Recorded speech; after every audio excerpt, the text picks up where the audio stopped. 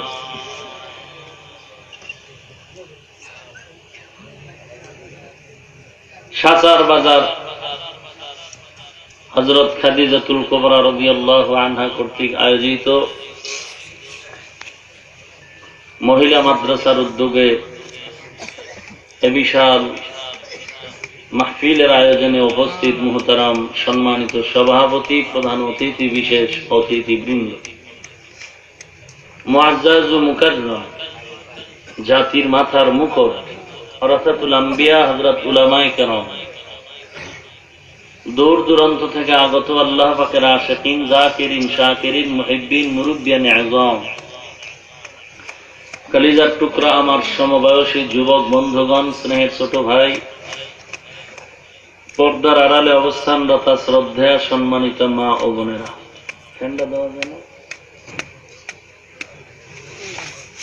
আল্লাহ পাকের দরবারে নিচে রাখেন ওখানেই রাখেন আর ওখানে রাখেন মাথায় না এটা উঁচা করেন আল্লাহ পাকের দরবারে লাখো কোটি শুকর ও সুজুদ যে আল্লাহ রাব্বুল আলামিন এই ফিতনার জামানায় কোরআন ও সুন্নাহর ভিত্তিতে সহিহ তরিকায় কিছু কথা বলার জন্য শুনবার জন্য আমাদেরকে কবুল ও মঞ্জুর করেছেন এজন্য নেয়ামতের শুকর আদায়ার্থে মুসলমান হিসেবে ঈমানের আওয়াজকে উঁচু করে এক আওয়াজে উচ্চ কণ্ঠে সকলেই কালিমাতুশ শুকর উচ্চারণ করি আলহামদুলিল্লাহ লক্ষ কোটি দরুদ ও সালাম এই আরো কমায় দেন হালকা লক্ষ কোটি দরুদ ও সালাম সৈয়দুল মুরসালিন রহমাতুল লিল আলামিন শফিউল মুযনিবিন খাতামুন নবিয়্যিন সৈয়দুস সাকালাইন ইমামুল মুরসালিন শফিউ আযম রাসূল আকরাম রহমত আলম নবিয়ুল আরব ওয়াল আজম হাবিবে কিবরিয়া আশরাফুল আম্বিয়া সৈয়দুল আম্বিয়া शफीअ महशर साक़िए कौसर आक़ाए नामदार मदीना का ताजदार कौमेर लोकेरा ফেরাউনের গোষ্ঠী কম জ্বালান জ্বালায় না প্রচন্ড আমার উপরে বিভিন্ন প্রপাগান্ডা ছড়াচ্ছে আবার আমার এক চাচাতো ভাই কারুন আমার বিরুদ্ধে এক নারীকে রেডি করে আমার বিরুদ্ধে জিনার তোহমত দিচ্ছে ও আল্লাহ সর্বময় ক্ষমতার মালিক তুমি এ সমস্ত আমার দুশমনদের এক মিনিটে পারো না তুমি ঠাড়া দিয়ে মারতে পারে আল্লাহ সময় বেশি লাগে মোটেই লাগে না মাঝে মাঝে টের পান তো আধা মিনিটের ভাইব্রেশন টের পাননি যার নাম ভূমি আধা মিনিট চিন্তা করেন তো, আল্লাহ যদি 5 মিনিট দেয়, উপায় আছে? আল্লাহর ক্ষমতা কম? অনেক বেশি। মুসা নবীর জবাবে আল্লাহ কি বললেন? ও মুসা, যেই লোকটা আমার জমিনে বসবাস করে আমার দেওয়া পানি, সূর্যের আলো, চাঁদের আলো, গাছ, মাছ সব খেয়ে আমি আল্লাহকে গালি দেয়, সেই লোকটা তুমি মুসারে গালি দিবে না? এটা তো হতেই পারে না। যেই মানুষ আল্লাহর বিরুদ্ধে কথা বলে, আল্লাহর দেয়া নিয়ামত ভোগ করে আল্লাহকে গালি দেয়, নবীকে গালি দেয়, সেই কুত্তাটায় আলেমকে গালি দিবে না? তো হতেই পারে না।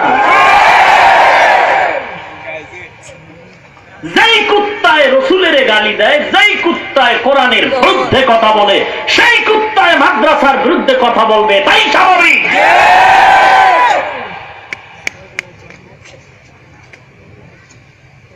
আমি তো আল্লাহরে মারি নাই, পানি বন্ধ করি নাই, বাতাস বন্ধ করি নাই, সূর্যের আলো বন্ধ করি নাই। করছেন? বরং আমগো থেকে তারা আরামে খায় আর ঘুমায়। আমাদের রোগ, আমাদের মুসিবত সেই তুলনায় বেঈমান আল্লাহর দুশ্মনের মুসিবত কম। এত বরদোয়া করি, অমুক জায়গায় ঠাডা পরে মরে, কিন্তু এই বেঈমান একটাও ঠাডা পরে মরে না। কি আল্লাহ আপনি আমাদের হেদায়াত দান করুন। আল্লাহ বলেন আমার মতো দয়াময় কেউ নেই। তাহলে দয়াময়কে ভয় করব কেন? ভয়ঙ্করকেই তো ভয় করা দরকার। ভয়ঙ্করকে ভয় করব, দয়াময় আল্লাহকে তো ভয় করার কথা না। দয়াময়কে তো আরো মাথায় উঠে বসে, আল্লাহ তো দয়াময়, তাকে ভয় করব কেন? এর বিভিন্ন জবাব আপনাদের সামনে বিভিন্ন জায়গায় দেওয়া হয়েছে। আসলে ভয় আল্লাহকে করার এক অর্থ আল্লাহর আযাবকে ভয় করো। আর আল্লাহ যে ভয়ঙ্কর মাঝে মাঝে হবেন সেটা হাসরের দিন। লিমানিল মুলকুল ইয়াউম লিল্লাহিল ওয়াহিদিল কাহ্হার।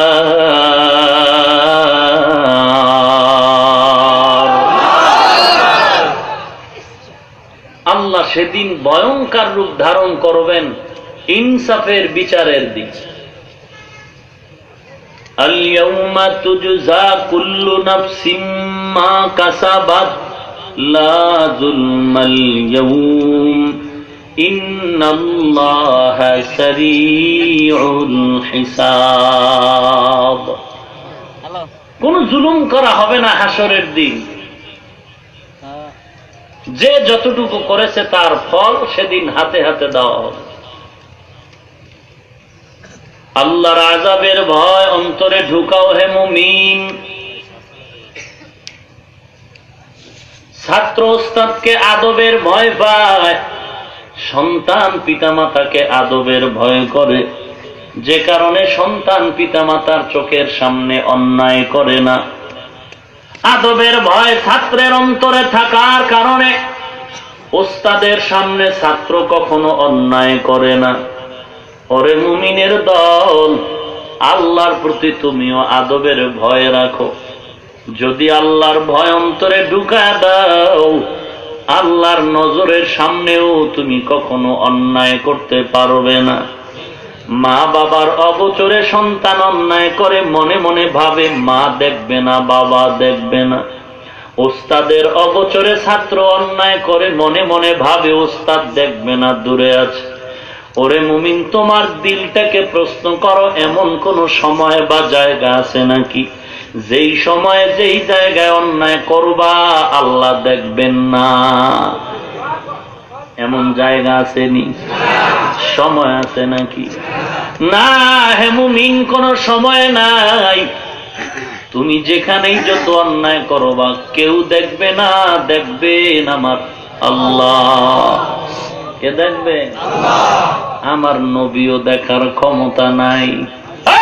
ভালো করে শোনো, আমার নবীও দেখার ক্ষমতা নাই। আছে? আল্লাহ যদি দেখায় নবী দেখেন, আল্লাহ না দেখাইলে নবী দেখেন না। যুদ্ধের ময়দানে আমার নবী সাহাবায়ে কেরামদের নিয়ে কোন এক বাড়িতে খানা খাচ্ছেন। রসুলের প্লেটের খানার মধ্যে আরো কয়েকজন সাহাবার খানার ভেতরে ওই দুশ্মন বিষ মিশায় দিছে, নবীকে দুনিয়ার থেকে বিদায় করে দিবে। এক সাহাবী বিষের খানা খেয়ে তো জায়গায় মারা গেল। পয়গম্বর এক লোকমা খেলেন, বিষের খানা খেলেন। ইতিমধ্যে আল্লাহ বলেন, জিব্রাইল যাও, আমার নবী যেন আর একটা লোকমাও মুখের মধ্যে না দেন। খানার ভেতরে বিষ আছে, আমি আল্লাহ জানি, নবী জানেন না। কারণ আমি নবীরে জানাইলে জানে, না জানাইলে জানে না। আর জানাক আর না জানাক সর্বাবস্থায় কে জানেন? আলিমুল গায়বি ওয়াশ শাহাদাতি হুয়ার রাহমানুর রহিম।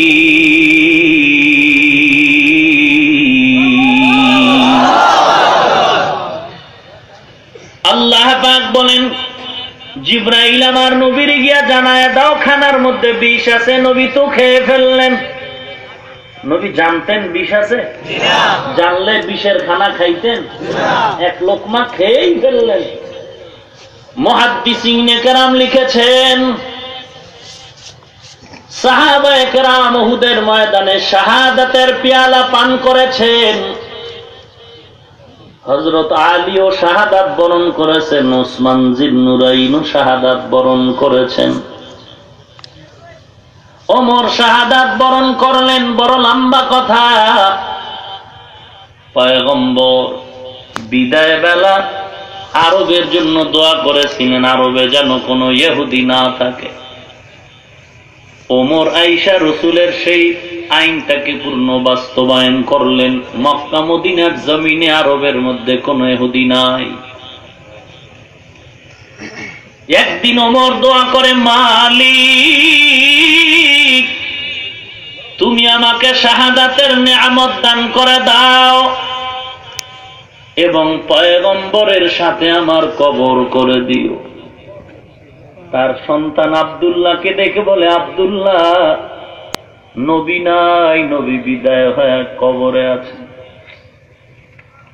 জীবন ভর জিন্দা থাকতে আমার নবী সব সময় আমারে কাছে রাখতেন আর আবু বকরকে রাখতেন।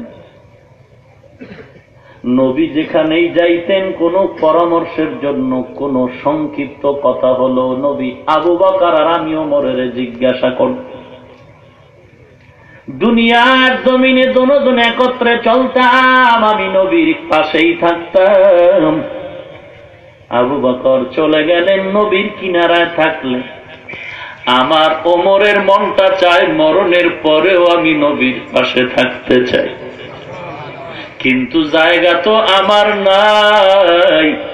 কবরের পাশের জায়গা আম্মাজান আয়েশা রাদিয়াল্লাহু আনহার অধিকারে।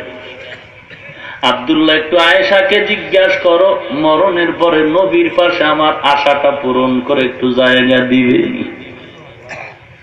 আব্দুল্লাহ বাবার আদেশ পালনে আম্মাজান আয়েশা রাদিয়াল্লাহু তাআলা আনহার দরবারে গিয়া চোখের পানি ছেড়ে কাঁদলেন আর বললেন, আম্মাজান আব্বাজান আব্বার জানাইছে দুনিয়ার জমিনে একত্রে চলাফেরা চলতো, নবী ওমর আবু বকর ছাড়া কিছু বুঝতেন না। দুনিয়ার জমিনে যেমন একত্রে ছিলেন, মরণের পরেও আমার বাবার মনটা চায় নবীর পাশেই থাকবে, কিন্তু বাবার তো জায়গার ক্ষমতা মালিকানা নাই, আপনিই তো জায়গার মালিক।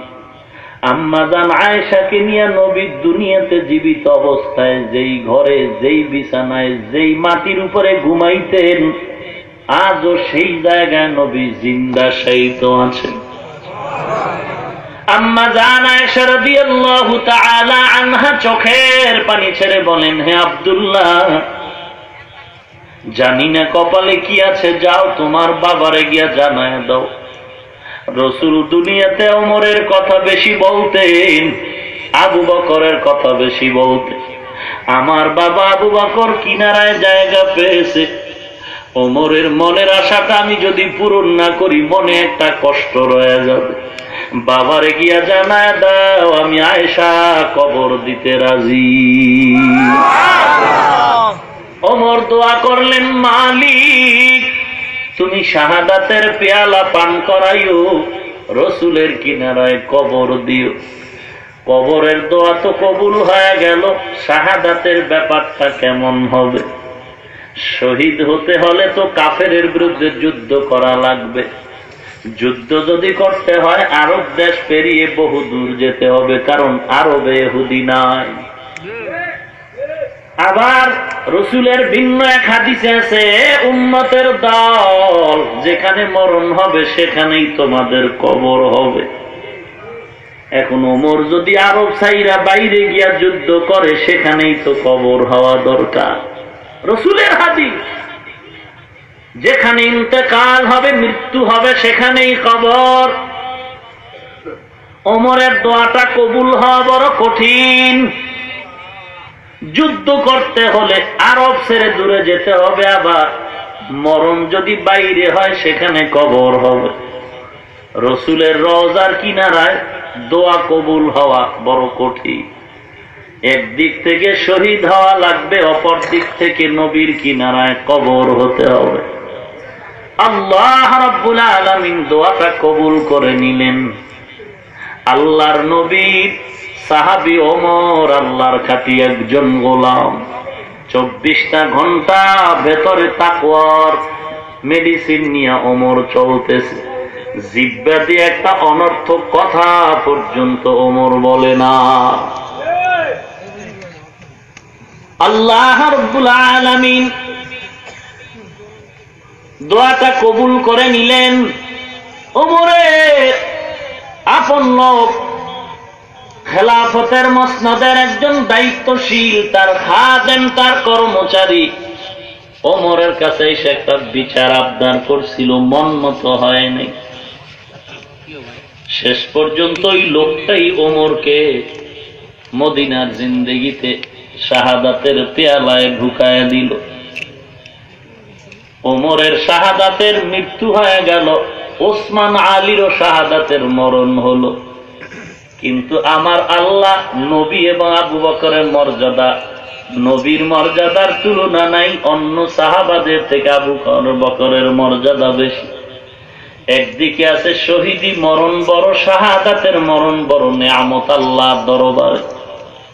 তো আবু বকরেরও শহীদি মরণ হলো না, কেউ মারে নাই, এমনি অসুস্থ মরে গেলেন। আমার নবীওকে কেউ মারে নাই, এমনি মৃত্যুবরণ করলেন। তাহলে নবীর মর্যাদা, আবু বকরের মর্যাদা তো আলাদা আলাদা আছে। তবে অন্যদের শাহাদাতের মর্যাদা থাকবে না, এটা হতে পারে না। কিন্তু আবু বকর কেউ কেউ হত্যা করে নাই, মায়ার নবী কেউ কেউ হত্যা করে নাই। তো শাহাদাতের মরণ কেমন হবে, শাহাদাতের মর্যাদা কিভাবে পাবে?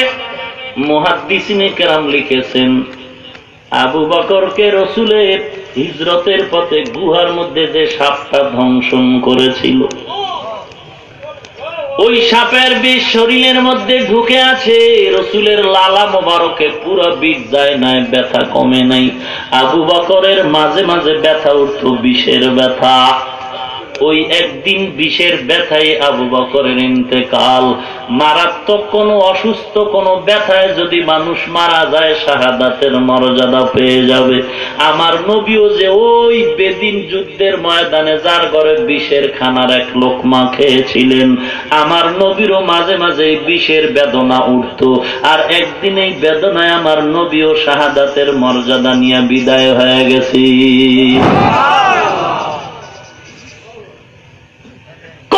থেকে মর্যাদা কম থাকবে না, কারণ তারা আল্লাহর প্রিয় গোলাম। ইয়া আইয়ুহাল্লাযীনা আমানুত্তাকুল্লাহ, হে মুমিন আল্লাহকে ভয় করো, আল্লাহকে ভয় করো।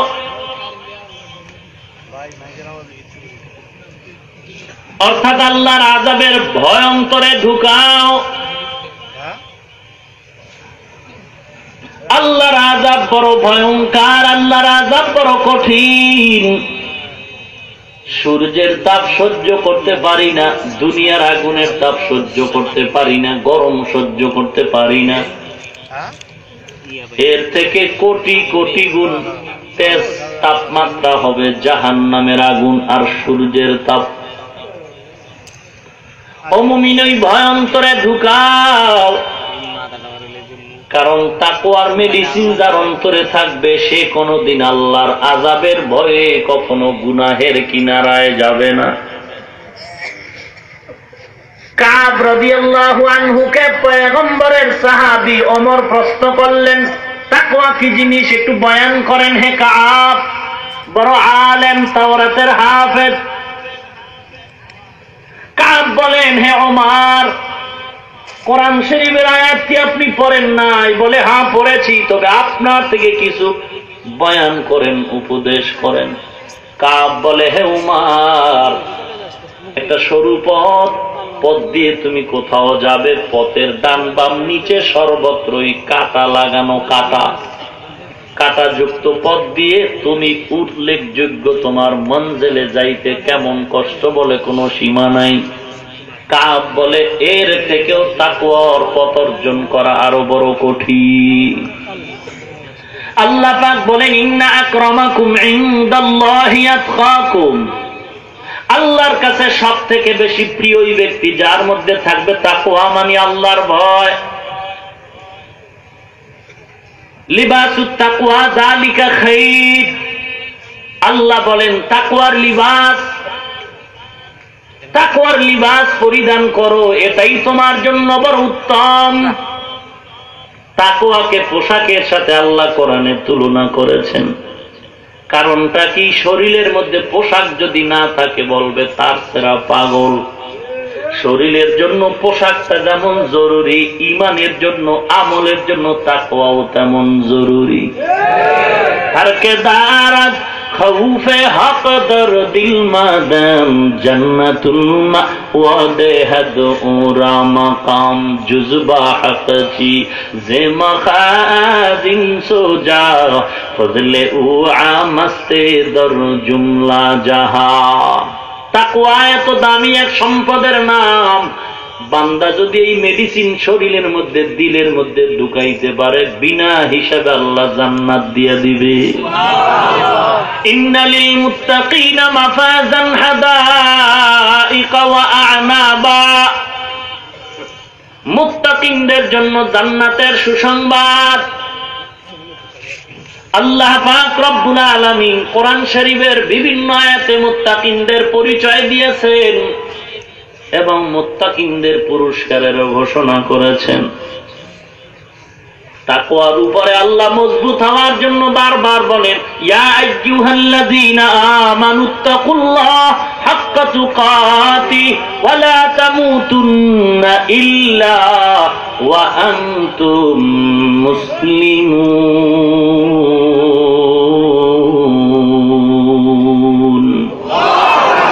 আরো আস্তে করে বলেন। খারাপ লাগতেছে আপনাদের? হে মুমিনের দল, আল্লাহকে ভয় করো, মুসলমান না হয় কবরে আসবা না, মরবা না।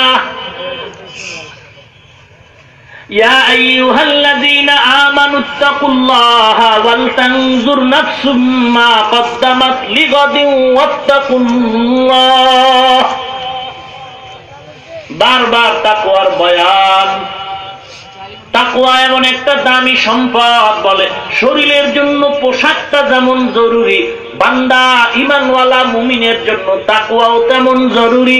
আমলে তোমার শরীর আছে, পোশাক নাই, বলে মুর্দার কেউ তো পোশাক দিয়ে কবরে রাখা হয়, উলঙ্গ করে কবরে নেওয়া হয় না। অতএব পোশাকের দাম আছে। ওই পোশাকটা শরীরের জন্য যেমন প্রয়োজন, ঈমানওয়ালার জন্য তাকওয়াও তেমন প্রয়োজন। ওরে শরীরের পোশাক যেমন সুন্দর হবে, দেখতেও তেমন স্মার্ট হবে। ওরে শরীরের পোশাক যত ভালো, লোকটাকে দেখতেও তত ভালো লাগে। ঠিক ঈমান আমলের তাকওয়া যত ভালো হবে, আল্লাহর কাছে সম্মান তার অনেক বেশি হয়ে যাবে। তাকওয়া অন্তরে ঢুকাও হে মুমিন। আমি প্রায় উদাহরণটা দেই। সন্তান অসুস্থ, শিশু বাচ্চা, মা ডাক্তারের কাছে নিয়ে গেল, ডাক্তার ঔষধ দাও। ডাক্তার চেক করে পরীক্ষা করে ছোট ছোট কিছু ট্যাবলেট দিয়ে দিল। ও মা, তোমার শিশু বাচ্চাটারে ট্যাবলেট খাওয়াও, তবে সাবধান, ট্যাবলেট ক্রিয়া কিন্তু বড় তিতা, সাবধানে ট্যাবলেট সেবন করায়ও। মা বাড়িতে যাওয়ার পর সন্তানটারে একটা ট্যাবলেট জিহ্বায় দিছে, তিতা বলে বলে আর খাবো না, মরে যাব, তারপরও তিতা ট্যাবলেট মুখে দিব না। মা কৌশল করে স্বামীকে বলে বাজার থেকে 1 কেজি মিষ্টি ব্যবস্থা করে দাও। মা ঘরে মিষ্টি আনার পর মা কৌশল করে মিষ্টির মধ্যে একটা একটা ট্যাবলেট দেয়, আর বলে সন্তান সকালে মিষ্টি একটা খাবি, খালি পেটে রাত্রে খাবি একটা। উদ্দেশ্য মিষ্টি খাওয়া না, ভেতরের ট্যাবলেট নামের মেডিসিন খাবি, মজাও পাবি, মেডিসিন যাবে, রোগটাও ভালো হয়ে যাবে। মা সকাল বিকাল 2টো করে মিষ্টি দেয়, মিষ্টি কেজি শেষ, ট্যাবলেটও শেষ, জ্বর কমে না। ডাক দিয়া কয়, হে সন্তান, মিষ্টি কি খেয়েছো? সন্তান বলে, মা পাগল হয়ে গেছো, মিষ্টি কি কেউ ফেলে দেয়? মা মজা করেই খেয়েছি, আরো দিলে আরো খাবো। বলে পুরাটাই খেয়েছো নাকি ফেলে দিয়েছো? সন্তান বলে, মা পুরা মিষ্টি খেয়েছি, তবে ভেতরের বিচিগুলো সব ফেলে দিয়েছি। এ সন্তান, আজীবন মিষ্টি খাবি, মজা পাবি, ভেতরের মেডিসিন যদি ফেলে দাও রোগ সারবে না। নামাজ পড়ো বান্দা, তারপর অহংকারী ভাব কেন কমে না? বলে নামাজের মধ্যে তাকওয়ার মেডিসিন নাই। হজ করলি, হাজির নামের টাইটেল লাগাইলি, তারপর অহংকারী গুনাহ কমে না। ব্যাপারটা কি রে হে হাজি সাহেব? বলে কাবার গিলাফ ধরে যে লাব্বাইক বলেছো, লাব্বাইকের মধ্যে তোমার দাড়ি ছিল না। কামাই রুজির মধ্যে তোমার পূর্ণ হালাল কামাই ছিল না। তোমার চোখে পানি ছিল না। আজকে চোখে পানি নাই, কেউ মনে করে কান্না করা লজ্জার ব্যাপার। ওরে না, অনেক মানুষ মোনাজাত করে, কান্না করে, নামাজে দাঁড়ায় কান্না করে। কিনারায় তুমি দাঁড়ায় যদি দেখো তোমার চোখে পানি নাই, কপালে লেখো তোমার কপাল বুঝি পুড়ে গেছি। কারণ আমার নবী বলেন, কালা রাসূলুল্লাহ সাল্লাল্লাহু আলাইহি ওয়াসাল্লাম, মান বাকা মিন খাশিয়াতিল্লাহ হারামাল্লাহু তিলকাল আইনা আলান নার। আল্লাহর নবী বলেন, হে উম্মত, আল্লাহ পাকের আযাবের ভয়ে যদি চোখের পানি ছেড়ে দাও, জাহান্নামের আগুন তার উপরে চিরদিন হারাম হয়ে যাবে। সুবহানাল্লাহ। ভাইরা আমার, আল্লাহর ভয় অন্তরে ঢুকাও হে মুমিন। আমি যা করি, যা বলি, কে শুনেন, কে দেখেন? বলে কেউ না। কে দেখেন? কে শুনেন? কোথাও কি বাদ আছে নাকি আল্লাহ দেখেন না? অন্ধকারে আল্লাহ দেখেন, শুনেন, কথা বলেন, বিশ্বাস আছে তো? তাহলে অন্যায় করা যাবে না হে মুমিন। এই ভয়টা অন্তরে ঢুকানোর পরে আল্লাহ পাক দ্বিতীয় আদেশ করতেছেন, ওয়াকুলু কাওলান সাদীদা। আল্লাহর ভয় তাকওয়া অন্তরে ঢুকাও, এবং তুমি যত কথা বলবা, কাওলান সাদীদা আয় কাওলান সিদকা, কাওলান সাদীদা, সত্য কথা বলো, সত্য কথা বলো, সঠিক কথা বলো। قال رسول الله সাল্লাল্লাহু আলাইহি ওয়াসাল্লাম আস-সিদকু ইউনজি ওয়াল কিযবু ইহলিক। আল্লাহর নবী বলেন সত্য মানুষকে বিজয়ী করে দেয়, মিথ্যা মানুষকে ধ্বংস করে দেয়। আল মুসলিমু মান সালিমাল মুসলিমুনা মিন লিসানিহি ওয়া ইয়াদিহি। আল্লাহর নবী বলেন খাঁটি মুসলমান ওই ব্যক্তি যার হাত আর জিহ্বা দ্বারা মানুষ নিরাপদে থাকে, জিহ্বা দিয়া গালি দেয় না, জিহ্বা দিয়া গীবত করে না, কাউকে খারাপ কিছু বলে না। এমন জিহ্বা পাওয়া বড় কঠিন ব্যাপার। যেই জিহ্বায় মিথ্যা কথার স্লোগান চলে, যেই জিহ্বায় গীবত শেখায়ত চলে, সেই জিহ্বায় মোনাজাত বললে কবুল হবে এটা প্রশ্নই ওঠে না। জিহ্বার দিকে তাকায় দেখেন জিহ্বাটা নাপাক। নাপাক জিহ্বাওয়ালার কথা আল্লাহর আদালতে পৌঁছতে বড় সমস্যা। আপনার জিহ্বার হিসাব পরে করেন, আমার জিহ্বার অবস্থাটা কি? আমি আমার ম্যাডামকে সামনে নিয়ে যে কত বদনাম বলি, আর একজনের গীবত কবিরা গুনাহ। একটা কবিরা গুনার জন্য কমপক্ষে ৭,০০০ বছর জাহান্নামের অগ্নিতে থাকতে হবে। ওর নবীর উম্মত,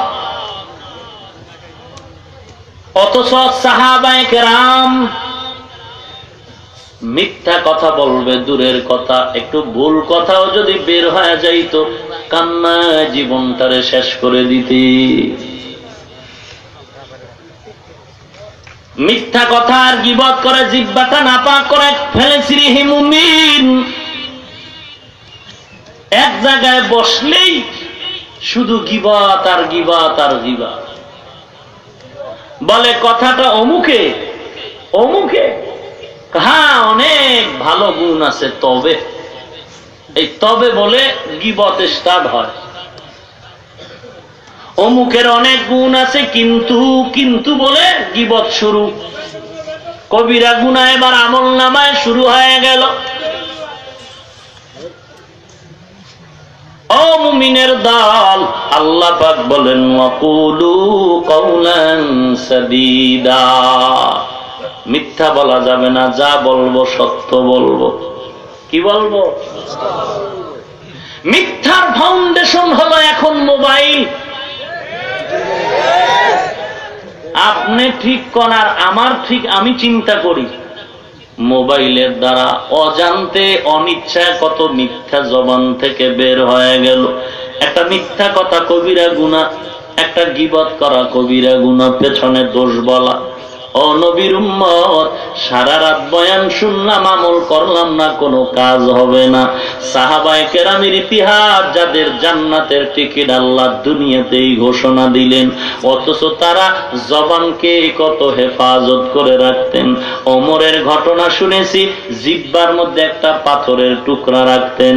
কি ব্যাপার? বলে বেহুদা কথার জন্য আল্লাহর আদালতে হিসাব দিতে হবে।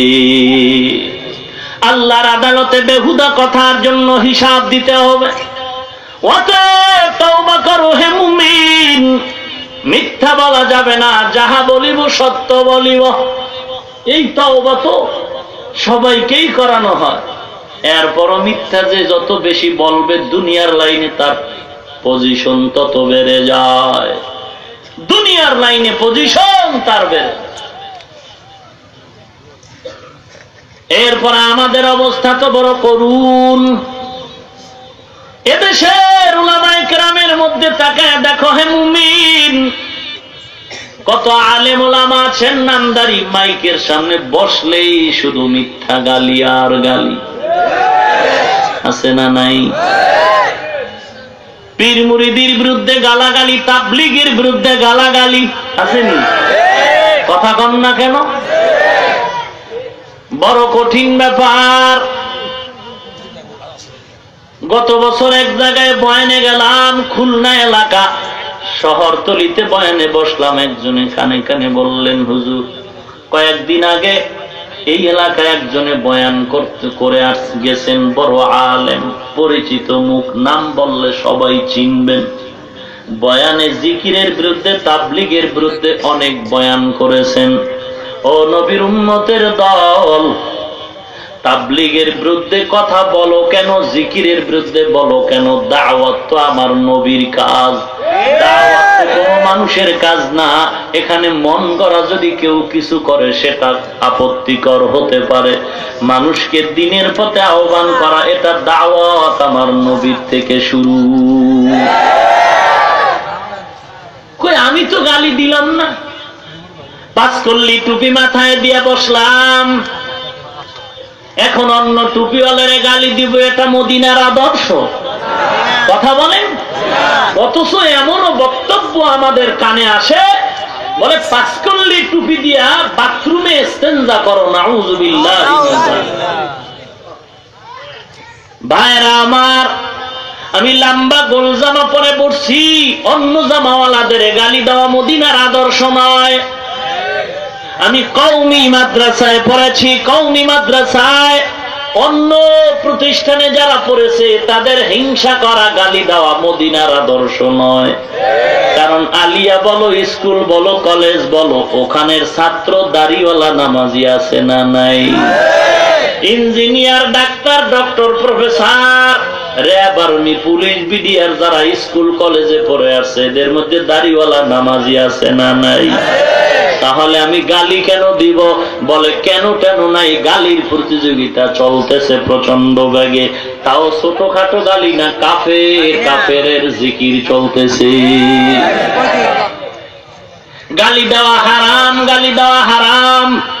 শুনো আল্লাহর কোরআনের কথা, হে মুমিন, সাচারের এলাকায় থাকো তুমি, একই বাজারে সদায় নাও, একই বাজার থেকে মাছ নাও, কেন তুমি দ্বন্দ্ব করো ভাই? ভিন্ন ভিন্ন এলাকার আলেমরা হিসাব বয়ান করে যাবে, সাবজেক্ট আগের থেকে জানায় দাও, হুজুর আমাদের সাচার জমিনে আপনি বয়ান করবেন, নামাজের বয়ান করবেন, রোজার উপরে বয়ান করবেন, হালাল হারামের বয়ান করবেন, হজের উপরে বয়ান করবেন, পর্দার উপরে বয়ান করবেন, সুন্নাতের উপরে বয়ান করবেন, আমলের লাইনে বয়ান করবেন, পিতামাতার খেদমতের বয়ান করবেন। সাবজেক্ট যদি দিয়া দাও পাবলিক, আলেম গালি দেওয়ার চান্স পাবে না রে বাবা।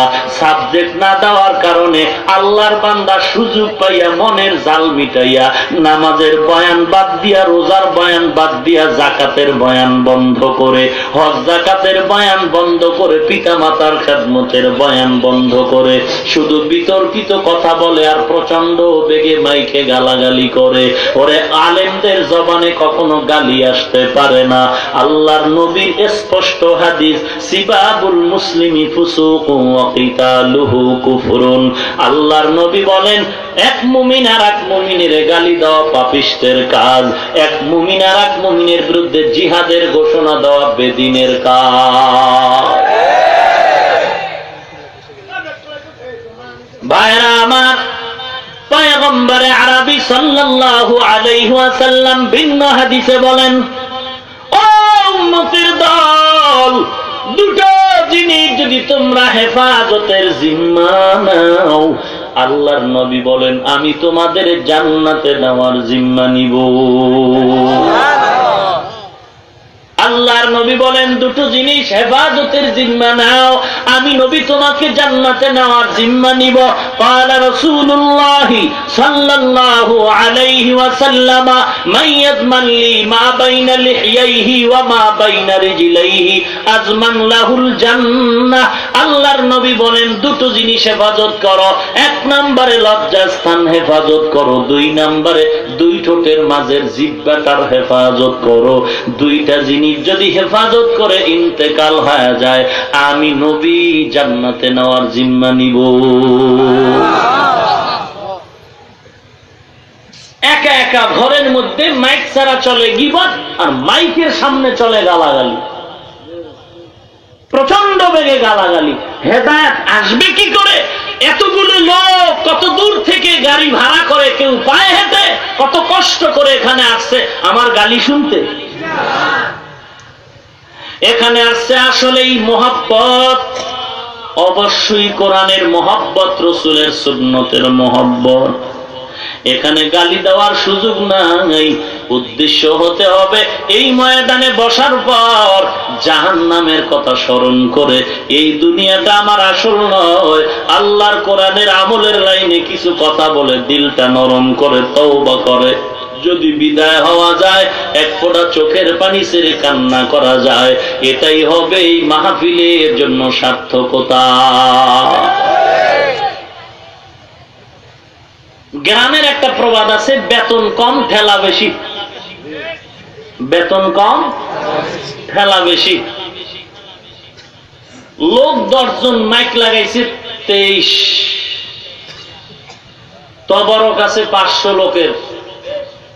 কি ও সাচার এলাকার মুসলমান বৃদ্ধ বাবাজিরা, পর্দা নারামের মা বোনেরা, অহংকারী করি না রে মা ও বৃদ্ধ বাবাজিরা, হে যুবক, একটু সাচার এই ময়দানে তাকায় দেখো, এতগুলো লোক এসে বসে গেছেন, বহু এলাকার থেকে কেউ বসছে, কেউ বসার জায়গা পায় নাই, বসার জায়গা পায় নাই, কেউ দাঁড়িয়ে কষ্ট করে দাঁড়িয়ে আছেন। আমার মনে হয় কারো দিলের মধ্যে খানার কোনো আগ্রহ নাই। খানার জন্য আসছেন কেউ? নাস্তার জন্য আসছেন? আপনারা খানার কোন আগের থেকে গন্ধ পেয়েছেন না? কেউ খানার জন্য আসে নাই, কেউ তবারকের জন্য না, কারো কাছে টাকার জন্য না, বরং নিজের খানা খাইয়া পকেটের টাকা ব্যয় করে আসছে, বসার জায়গা পায় নাই, দাঁড়িয়ে আছে, কষ্ট নাই। যদি বলি সারা রাত এখানে বসা লাগবে, আল্লাহর বান্দারা কোরআনের মহব্বতে হয়তো রাজি হবে। একটু দেখা যাও, গরু জবাই করলা, উট জবাই করে পোস্টারিং করলা, পোস্টারে লেখা দিলা, তাড়াতাড়ি আসো, এখানে মোনাজাতের পরে খাওয়ান আছে, তবারক আছে। এত খানার আয়োজন, ভাড়া টাকা দিয়াও এত লোক এত টাইম বসায় রাখা যায় না। আর এখানে হাজার হাজার আল্লাহর গোলামরা বসে আছে, দাঁড়িয়ে আছে, খানার জন্য নয়, একমাত্র আল্লাহর মোহাব্বত, রসুলের মোহাব্বত, এটাই প্রাথমিক পরিচয়, হকের পরিচয়। এরপরেও হিংসা কেন, গালাগালি কেন বলো? তুমি যদি কিছু বলতে চাও, জুতাটা নিয়ে স্টেজে আসো, আমার পিঠ তোমার জন্য ওপেন করে দিলাম, তুমি জুতা মারো আমাকে। যদি একটা কথা কোরআন সুন্নাহর বাইরে বলি, আসো। কিন্তু অনুরোধ করে বলছি, বাড়িতে গিয়ে আমার বিরুদ্ধে কথা বলে, তুমি হাজী সাহেব তাবলীগওয়ালা, তুমি একজন তাহাজ্জুদওয়ালা, কোরআন শরীফ পড়নেওয়ালা, আমার বিরুদ্ধে বাড়িতে গিয়ে তোমার ম্যাডামের সাথে গীবত করে, মুনাফিকের নামটা খাতায় লেখায়ও না, অনুরোধ করে বলছে। তোমার মুনাফিক হওয়ার এত শখ কেন? জাহান্নামের ভয় কি তোমার নাই? কেন এত সমালোচনা? মানুষকে একটু কোরআন হাদিসের কথা শোনাবার ফিকিরে আছি। কোরআন হাদিসের কথা শুনাইতে যদি চাই, টুপির বিরুদ্ধে আর কথা বলার টাইম আছে? জামার বিরুদ্ধে বলার টাইম আছে? বড় আজীব ব্যাপার। আল্লাহ পাক বলেন, আল্লাহর ভয়ঙ্করে ঢুকাও, যারা গালাগালি করে খোঁজ নিয়ে দেখেন আপনারা, তাদের মধ্যে তাকওয়া নাই। যাদের মধ্যে তাকওয়া নাই, আল্লাহর ভয় নাই, এদের মধ্যে আমল আখলাক নাই। একটু খোঁজ নিয়ে দেখো হে মুমিন, বাড়ির খবর নাও, ভাই বোনের খবর নাও, ফ্যামিলির খবর নাও। নিজে মাইকে মজার মজার বয়ান দেয়, বয়ানের আমল নিজের মধ্যে নাই, ফ্যামিলির মধ্যেও নাই। ভাইরা আমার, আল্লাহ রাব্বুল আলামিন বলেন, এই বয়ান থেকে তুমি সবক নিয়ে যাও। এক নম্বরে আমরা ভয় করব কাকে? আল্লাহকে। জোরে বলেন, আল্লাহকে। আমরা যদি আল্লাহকে ভয় করে, দুনিয়ার সব বেঈমান আমাদের ভয় করতে বাধ্য হবে। পয়গম্বর মুসা নবী আল্লাহকে ভয় করেছেন, ফেরাউন মুসা নবীরে ভয় পেল। যেই লাঠি মুসা নবীর হাতের মধ্যে, ফেরাউন বলে এই লাঠি যদি একবার চুরি করা যায়, মুসা নবীর মুজিজা বন্ধ হয়ে যাবে। চুরি করতে গিয়া ব্রেক হয়ে দৌড় দিছে, তার পেছনে তাকাবার হুঁশ হয় নাই।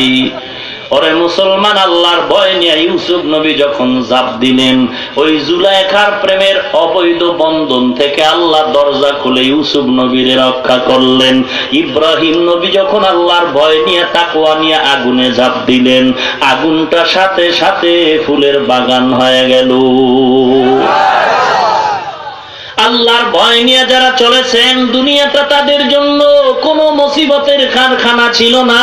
ও নবীর উম্মত, আল্লাহর ভয় নিয়ে চলার কারণে জীবন তাদের বড় ধন্য হয়ে গেল।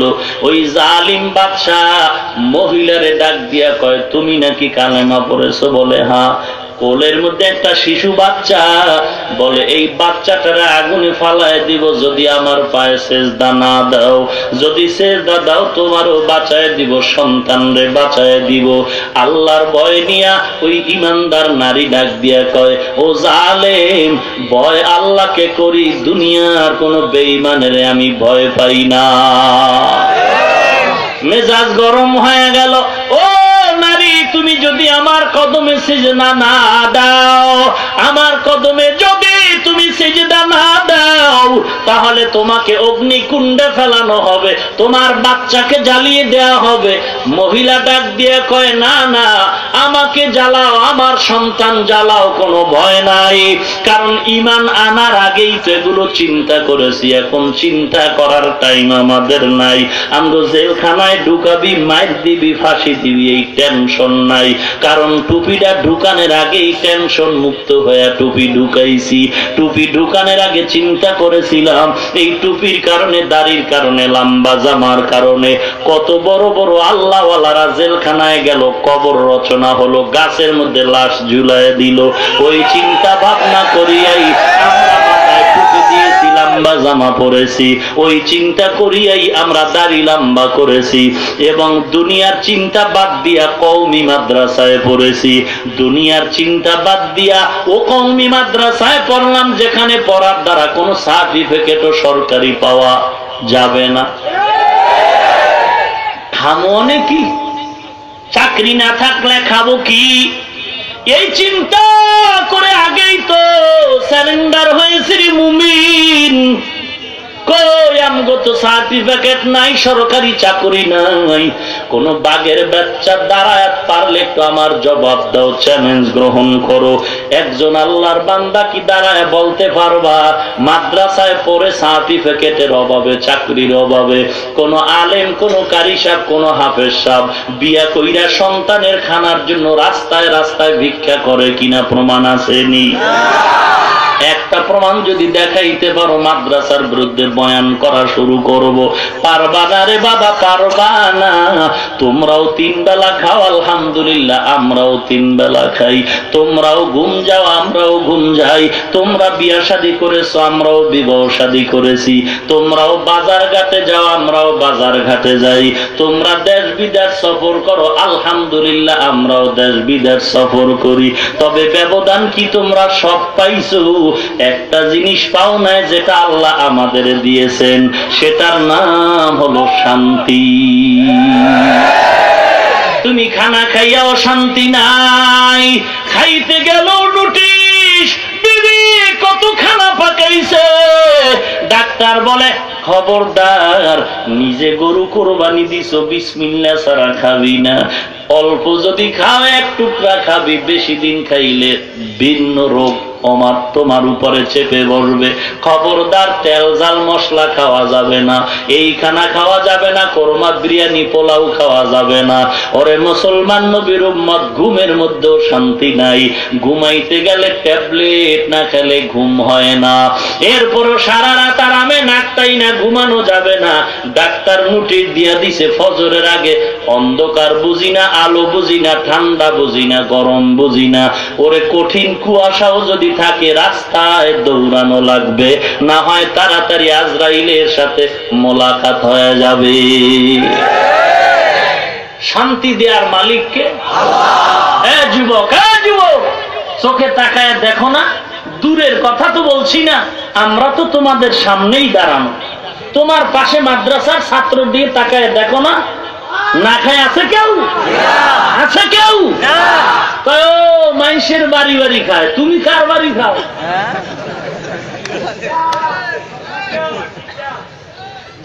হায়, তুমি কার বাড়ি খাও? তুমি না বাপের দা খাও? আর আমরা মানুষের বাড়ি খাই, মানে জোর কইরা না মানুষ আমগো দেয়? কথা কন না, নিলে রাগ করে। ঈদের দিন দাওয়াত, জুমার দিন ইমাম সাহেবের দাওয়াত, 6টা দাওয়াত আইছে, কার বাড়ি খাইব? সবাই খাওয়ানোর দাওয়াত। একজনের রাগ কইরা মসজিদে আসে না, কি ব্যাপার? হুজুরের দাওয়াত দিছি, খাইলো না কেন? এই জন্য মসজিদে আসে না, রাগ করে। কে খাওয়ায়? জোরে বলেন। ওরে নবীর উম্মতের দল, চোখের সামনে দেখতেছো রসুলের তরিকার উপরে চলে যারা শান্তিতে আছে, শুধু আমাদের অহংকারে করি না যে আমরা হুজুরেরা শান্তিতে আছি। হুজুর বাদ দাও না, একটু টাইম বাদ রাখো হুজুরদের। তুমি স্কুলে পড়ো, কলেজে পড়ো, ভার্সিটিতে পড়ো, তোমার পাশে ক্লাসে দেখো তো দাড়িওয়ালা ছাত্র আসেনি? কথা বল, মিথ্যা বললে জুতা মার। স্কুল কলেজে দাড়িওয়ালা নামাজি ছাত্র নাই? তুমি কেন পারো না? জবাব লেখা নাও, তোমার কপাল পুড়ে গেছে। তোমার মতো যুবক দাড়িওয়ালা 5 ওয়াক্ত নামাজি, RAB, army, police, BDR, doctor, professor, engineer, সাংবাদিক, সাহিত্যিক, কবি, উকিল, ব্যারিস্টার আসেনি? এ যুবক ভাই, তোমার মতো দাড়িওয়ালা নামাজি কোটি টাকার ব্যবসা করে, চাকরি করে আসেনি? তুমি কেন পারবা না? আসলে কপাল পুড়ে গেছে। পায়ে ধরে বলছি, সুযোগ থাকতে তওবা করে নাও। আমাদের হুজুরেরা মসজিদে থাকে, মাদ্রাসায় থাকে, খোঁজ নিয়ে দেখেন বেতন মাত্র 5,000, 7,000, 6,000, 3,000, 6 মাস 8 মাস বাকি। ঠিক নি? এগো ফের নাই। হুজুর এত টাকা লাগেনি, কে হুজুরা চুরি করবো? হ্যাঁ ভাইরা আমার, 5-7 হাজার টাকা বেতন, 6-7 মাস বাকি। কোনদিন হুজুর কাউকে গালিও দেয় না, বিচারও দেয় না, আন্দোলনও করে না। আর তুমি সরকারি বেসরকারি চাকরি করো, ডান হাতে বেতন পাও 20,000, টেবিলের নিচে খাও 30। আইনি ওগুলো বিসমিল্লাহ সারা, বুঝেন নাই? ওটা হাদিয়া। এটা কি হাদিয়া? ভাইরা আমার, 50,000 টাকা কামাই করিও চান্দি গরম। সরকারের বিরুদ্ধে আবার আন্দোলন করে, বেতনের স্কেল যদি না বাড়ায় গদির মধ্যে লাল বাতি জ্বালায় দিন। ইমাম মুয়াজ্জিন অল্প বেতন, মাস বাকি, তারপরও কোনোদিন আন্দোলন করে না। অল্প টাকা পাইয়াও কোনো হাহুতাশ নাই। আর তুমি 50, 60, 70 হাজার টাকা পাইয়াও তুমি সরকারের বিরুদ্ধে কথা বলো। বুঝা গেল এত টাকা পাইয়াও কেন মেজাজ গরম? তোমার টাকায় একটা জিনিস নাই, হুজুরের অল্প টাকায় সেই জিনিস আছে, শান্তি। কম দামি কাপড়ও তো পরি না, যেই জামা পরি গজ হইল 800, 400 টাকা, লঙ্গি পরি 1300, 1500, চামড়ার জুতা ছাড়া তো পরি না।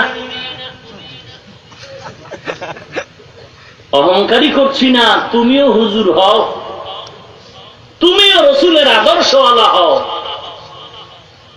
ঢাকার মাদ্রাসাগুলোতে খবর নেন, ফকিন্নি ছেলেরাই মাদ্রাসায় পড়ে, মিথ্যা কথা। পুলিশ, র‍্যাব, আর্মি, বিডিআর এর ছেলেরাও আজ কোরআনের হাফেজ, মাদ্রাসায় খবর নেন। তারাও মাঝে মাঝে আইসা দোয়া চায়, হুজুর দোয়া করবেন। নিজের জীবনটা দুনিয়ার লাইনে নষ্ট করেছি, একটা ছেলেরে আলেম বানাতে চাই। কিয়ামতের দিন আল্লাহ যেন নাজাতের ব্যবস্থা করে দেয়। ইয়া আইয়ুহাল্লাযীনা আমানুত্তাকুল্লাহা ওয়া কুলু কাওলান সাদীদা। ও মুমিন, সত্য কথা বলো, মিথ্যা কথা জিহ্বা দিয়া বলবা না। জালিম ডেকে বলে, নারী আমার কদমে সিজদা করো, না হয় আগুনে ফেলবো। আগুন আমার ভয়ের কোনো কারণ না, কোনো চিন্তার কারণ না, কোনো ভয় নয়, কোনো ভয় নাই। ইব্রাহিম নবীর দিয়া আগুনের ভয় আমগো দিল থেকে কাটাইছে, ঠিক না? ওই নদীর মধ্যে মুসা নবীর জন্য রাস্তা বানাইছেন, মুমিনের এই ভয়টা কাটায় দিছেন। বড় বড় আলেম ওলামাদের জেলখানায় নিয়া আমাদের ইমানদারের ইমানটার ভয় কাটায় দিছে। অতএব আমাগো জেলের ভয় দেখায় লাভ নাই, আমরা হকের কথা বলবো, সত্য কথা বলবো। জেলখানায় যদি যাই, মুমিনের জন্য জেলখানা আসলে জেলখানা না, মুমিনের জন্য জেলখানা হলো ইবাদতখানা। ও নবীর উম্মত,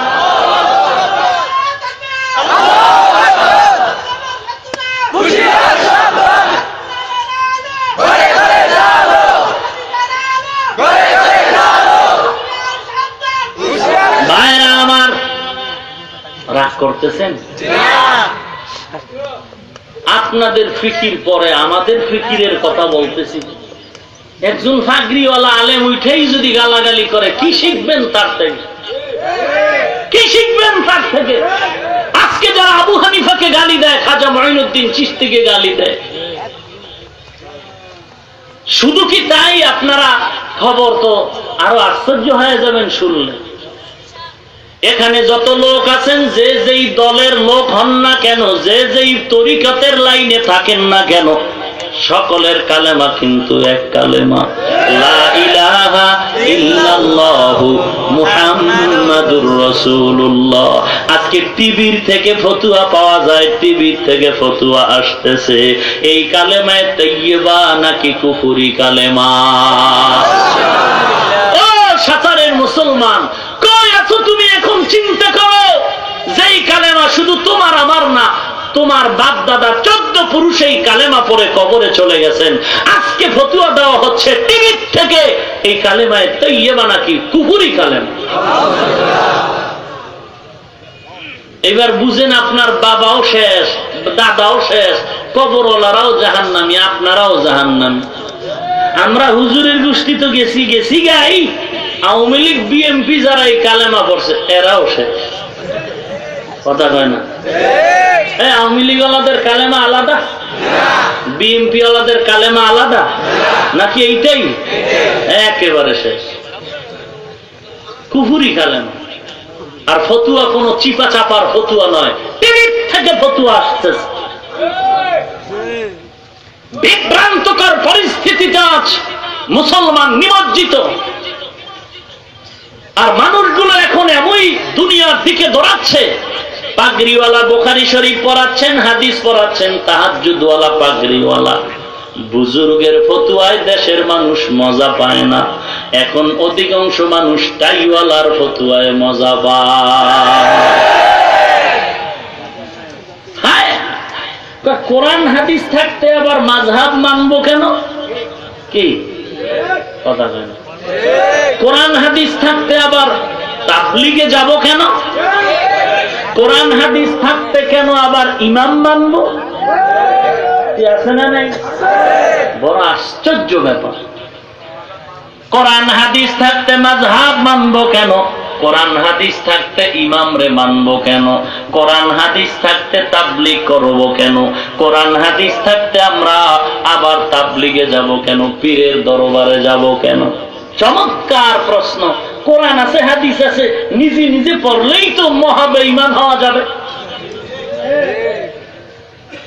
নিজে নিজে কোরআন পড়া বুঝার মতো ক্ষমতা পৃথিবীতে যারা আছেন, নিজে নিজে পড়বে ওস্তাদ ছাড়া, এটা বেঈমান হওয়ার একটা পথ, আর কিছুই না। কারণ কোরআন শরীফের সব কথা নিজে নিজে বুঝার মতো আল্লাহ ক্ষমতা সবাইকে দেন নাই। ভাইরা আমার, আপনি যদি হাদিস পড়েন, হাদিস পড়তে পড়তে দেখবেন একটা হাদিস আছে, নামাজে কথা বললে নামাজের ক্ষতি নাই, একটা হাদিস আছে।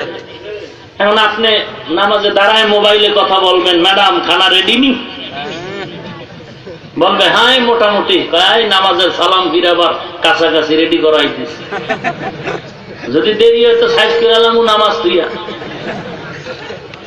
নামাজ হবে?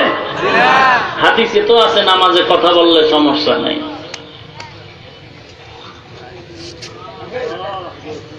হাদিস, রাসূলের হাদিস মানবেন নারী পুরুষ সমান ভাবে নাকি? নারীর জন্য আলাদা, পুরুষের জন্য আলাদা, এমন নাকি? লম্বা কথাও দিয়ে ঢুকবো না, শুধু এতটুকু বলবো, কোরআন হাদিস থাকতে যদি তাবলীগ করা না যায়, কোরআন হাদিস থাকতে যদি ইমামের কাছে যাওয়ার প্রয়োজন না হয়, কোরআন হাদিস থাকতে তাবলীগ করব কেন, পীর ধরবো কেন, মাযহাব মানবো কেন, এটাই যদি স্লোগান হয়, তাহলে আমারও একটু প্রশ্ন আছে।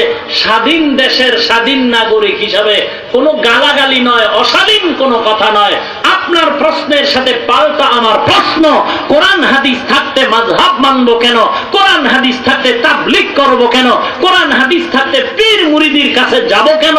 আমারও প্রশ্ন হলো, কোরআন হাদিস থাকতে পৃথিবী দেখবো কেন? কোরআন হাদিস থাকতে আমরা ডাক্তার জাকির সাহেবের লেকচার শুনবো কেন? কোরআন হাদিস থাকতে ইমাম বুখারীর কথা শুনবো কেন? ইমাম বুখারী সেও তো একজন ইমাম, ইমাম যদি মানা না যায় তো ইমাম বুখারীকে মানবো কেন? বড় আজীব কথা। আমি উল্টা বলছি না, প্রশ্ন রাখলাম পাল্টা। কথা বুঝেননি আমার? আমি বিরুদ্ধে বলছি না, পাল্টা প্রশ্ন রাখলাম। তার মানে হলো তোমার প্রশ্ন ভ্রান্ত, তুমি আমলের লাইনে কান্না করো, তওবা করো, কারো বিরোধিতা না করে আমলের লাইনে মজবুত হয়ে যাও। তাকওয়ার পোশাক তোমার নাই, যে কারণে সব ভেজাল ঢুকে গেছে। ইয়া আইয়ুহাল্লাযীনা আমানুত্তাকুল্লাহা ওয়া কুলু কাওলান সাদীদা। ও বান্দা, যা বলো সঠিক বলো। সঠিক বলার আগে কিন্তু তাকওয়ার শর্ত লাগানো আছে, বুঝেন না? পিসা হুজুর আপনার এলাকায় আইছে, গাড়ির উপর একটা থাপ্পড় দিয়ে যদি বলেন, কেউ হুজুর জিকির আজকার চলে তো ঠিক মতো, হক কথা হইছে না? সঠিক কথা তো। জিকির আজকারের খবর নিছেন, কথা তো সঠিক, কিন্তু থাপ্পড় দেওয়া সঠিক? থাপ্পড় দিবি তোর মেজাজ ভালো না, এই আগে কইছে আল্লাহরে ভয় কর। এই পণ্ডিত, হক কথা বলার আগে আল্লাহর ভয় অন্তরে ঢুকা। পিসা হুজুরের সাথে হক কথা বলার আদব আলাদা, নিজের ছেলের সাথে হক কথা বলার আদব আলাদা। আলাদা কিনা? এজন্য তাকওয়ার পোশাক লাগাও আগে, তারপরে হক কথা বলো। একটু আগে বলছিলাম বেতন কম, ঠেলা বেশি। বেতন কম, নামাজ নাই, রোজা নাই, দেল পরিষ্কার। ওরে বাপ্পা, রমজান মাসে দেখবেন মসজিদে ইজতেমাই ভাবে ইফতারি দেয়। রোজাদারের ইফতারির পাশাপাশি বেরোজাদারের ভিড় কম না? এগো তো দোয়া দেয় নাই, খালি কখন আজানটা দিবে আর ঢুকাইতে থাকবে। একজনে মনের ভুলে তো খাইতেই থাকে, টাইম টিম আছে নাকি? ফট করে বুট মুখে দিয়ে আজান হয় নাই, এত রোজা হয় নাই। বেরোজাদার তো টুপি একটা কোথা থেকে নিয়ে এসে, তাও তালু মালু নাই, পুরো চান্দি খালি আছে না? এবার টুপিটা ভইরা মোটামুটি আজানের আগে খাওয়ানি স্টার্ট হয়ে গেল। ইমাম সাহেব নামাজের পর দেখে এই পেটুক এখনো খাচ্ছে। কি ব্যাপার, নামাজ পড়ছো? বলে জীবনও নামাজ পড়ি নাই। রোজা রেখেছিস? বলে না, রোজাও রাখার সুযোগ পাই না। ইফতারি খাও? বলে হ্যাঁ ইফতারি খাই। বাজে আলাপ, বাজে কথা, বাজে উত্তর। বলে কেন খাও? নামাজ রোজা বাদ দিয়া কেন খাও? বলে কিয়ামতের দিন আল্লাহ যদি জিজ্ঞাসা করে, রে বেঈমান, নামাজ পড়লি না, রোজা রাখলি না, ইফতারিও কি খাওয়ার টাইম পাইলি না? একটা তো জবাব দেওয়া যাবে যে হ্যাঁ খাইছি রে মালিক, নামাজ রোজা থুইয়া খাইছি, খাইতে আর কম খাই নাই, খাউ আমার গোষ্ঠী। ভাইরা আমার, বড় কঠিন হে মুমিন। রাত্রিবেলা মুরগি চুরি করে একদল আছে না? ধরা খাইলে খায় পরীক্ষা করছে। হ্যাঁ, তোমার একটু পরীক্ষা করলাম। কেমন নাম্বার সারা বাপ্পা।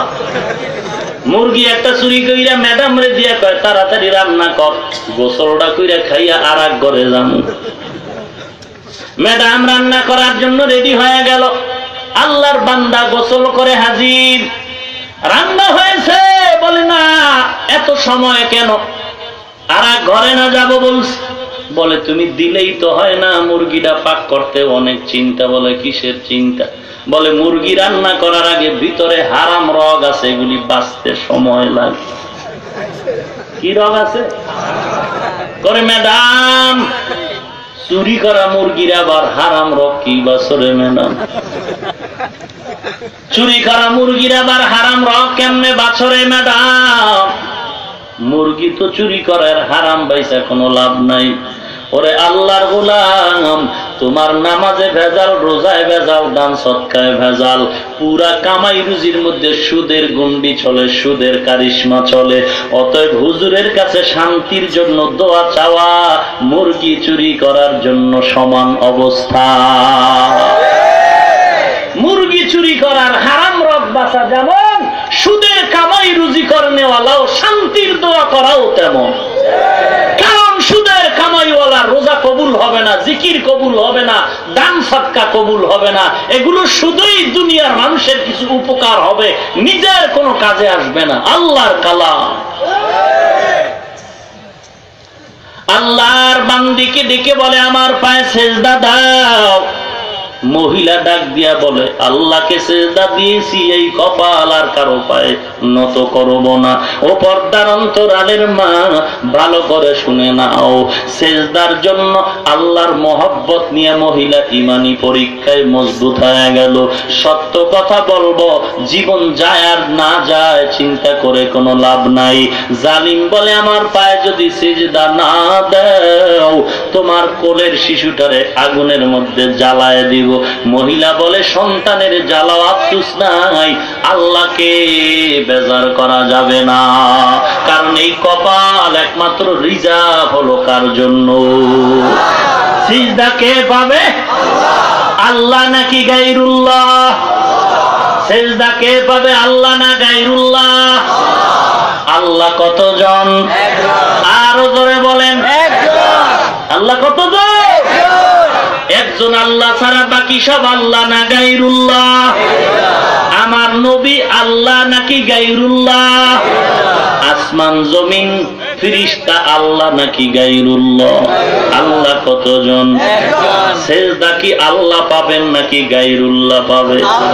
সিজদা করব না গায়রুল্লাহ, সিজদা করব ইল্লাল্লাহ।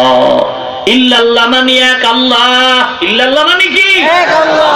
আর জোরে বলেন এক আল্লাহ। সিজদা কি গায়রুল্লাহ পাবে নাকি ইল্লাল্লাহ পাবে? ইল্লাল্লাহ। ইল্লাল্লাহ মানে একমাত্র আল্লাহ, গায়রুল্লাহ নাকি ইল্লাল্লাহ? ইল্লাল্লাহ।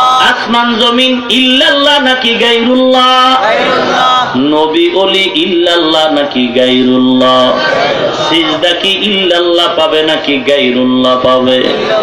সিজদা করব না গায়রুল্লাহ, সিজদা করব ইল্লাল্লাহ। লা ইলাহা ইল্লাল্লাহ, লা ইলাহা ইল্লাল্লাহ, লা